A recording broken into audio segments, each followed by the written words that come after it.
দেখেন কতটা মনোযোগ দিয়ে সে গান শুনতেছে, মানে এতটা মনোযোগ দিয়ে সে যদি খাইতো তাহলে হইতো আর কি।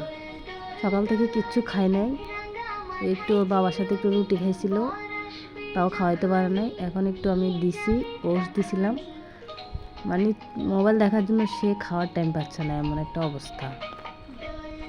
মোবাইলে এত পরিমাণ, মানে মোবাইল পাইলে আর কিছু লাগে না, মানে এটা দিলে চুপচাপ, আর এটা নিয়ে নিলে তার কান্না কাটে, আমার সাথে ফাড়াফাড়ি। এখনকার বাচ্চারা আসলে মানে কি বলবো, আমরা ওদের বয়সে মানে যখন ছিলাম আমরা মোবাইল কি সেটা চিন্তামও না।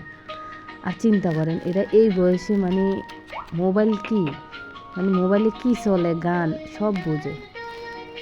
আমার এখনও মনে আছে, আমি মনে হয় ক্লাস 10-এ যখন উঠছি তখন আমি বাটন মোবাইল চালানো মানে শিখছি, কীভাবে নাম্বার উঠাতে হয়, কীভাবে মানে রিংটোন সেট করতে হয়।